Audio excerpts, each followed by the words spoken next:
Hey guys, welcome back to the WODdoc Project 365, episode 380. Yesterday we began some squat therapy and we identified the athletes that either had limitations within their ankle or limitations in their hip. Today what we're going to do is take those athletes that had the limitation in their ankles and try to get them a little bit mobility, try to help them out. Now when addressing the ankle, we have to understand that there's three ways in which we must or three elements that we must incorporate to improve ankle mobility optimally or the best, all right? Now, the first thing that we're going to talk about is that there's a couple different groups of anatomy in which limit or may limit ankle mobility, okay? Now, there's a group of muscles or a muscle, so to speak, that goes and crosses the ankle joint itself and also crosses the knee joint. And there's another group of muscles that cross only the ankle joint. So when we're mobilizing the ankle, we can take something very simple like a wall stretch, but we must do it in two different ways. When we keep our legs straight, we taut, okay, or gather slack in the tissues that cross both the ankle and the knee, okay? And we can use this to be able to drive our entire hip forward. This is going to be able to mobilize, like I said, the two joint ankle flexors, or in this case, plantar flexors, right? Now, what we're going to try to do is a set of 20. You come on through, you're fine. What we're going to try to do is a set of 20 where it takes 3 to 5 seconds to complete each repetition, all right? We're going to drive our hips forward, hold for 3, 2, 1, and come on back down, all right? Drive our hips forward, 3, 2, 1, come on back down. Now, you're going to feel this pull probably higher in the calf, which is absolutely fine.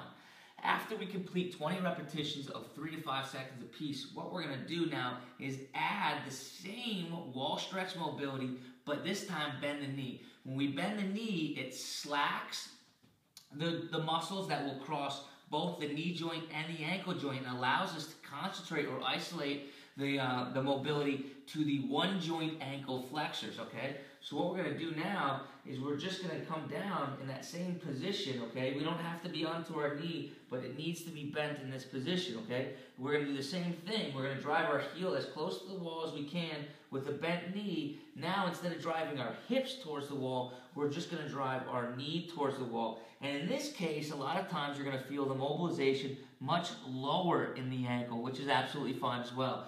But the procedure for this is absolutely the same, right? We get into and we get some tautness in the tissue, drive into that tautness, hold it there for 3, 2, 1, and relax out of it, okay? Again, drive into it for 3, 2, 1, and relax out of it. Once we complete 20 repetitions of that, so that's 40 repetitions total per ankle, we're going to move on to ankle mortise joint mobility, okay? Now, don't forget that not only can tissues limit motion, but also the capsules that surround the tissues or kind of keep and support the two bones that are connected together can limit the joint as well, or can limit the mobility as well. So what we're going to do here is grab ourselves a mobility or jump stretch band, put it at a low anchor. We're going to step through it, make sure that it comes below our medial and lateral malleoli, right? Make sure it comes below that. And then from right there, we're just going to drive our knee forward, keeping our heel down onto the ground, okay? Now, this again serves as the same procedure. We're going to spend about 3 seconds in deep stretch. Come on out. So a second in, 3 seconds in deep stretch, and then come on out. The whole thing takes about 5 seconds. We're going to collect 20 repetitions here. We're up to 60 repetitions.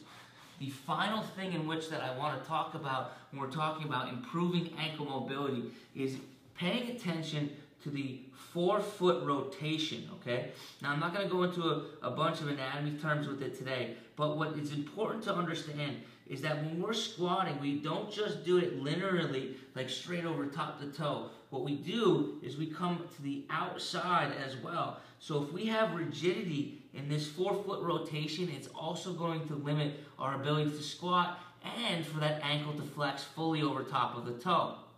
Or our knee to flex and get fully over top of our toe, right? Well, I should say this. For our knee to get fully over top of our toe because of the ankle flexion. So what we're going to do here is we're going to hold our big toe down, our first ray down. We're going to press down onto the ground, keep the entire foot down on the ground, and we're just going to mobilize the knee outwards while we keep the foot splayed onto the ground like such. We're going to do the same thought process, that same procedure of 1 second out into a stretch, 3 seconds hold, 1 second back. 1 second out to the stretch, 3 seconds hold, 1 second back. One thing that I didn't necessarily talk about is that when we do that, we're going to drive our knee just over just to get a little bit of tension within the arch here, and then we drive it out. That's going to replicate that same position that we'd be into in a squat, okay? So we're not going to just do it with our knee all the way back and that ankle joint flaccid. However, if you have really bad rotation, it's not necessarily a bad idea, okay? So, as a recap, when we're trying to improve ankle mobility, we need to address 3 concepts. We need to address the fact that there's multiple tissues, some tissues that go across the knee joint, and some tissues that go across the knee joint, and, I'm sorry, let me start that over again. We need to address that there's different anatomies.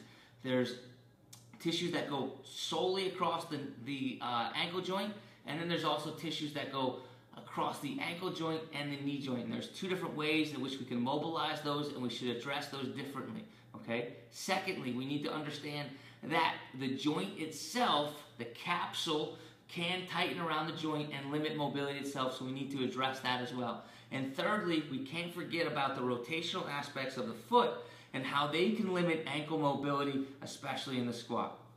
Guys, I hope that helps you out, and until tomorrow, we're optimizing function to optimize performance.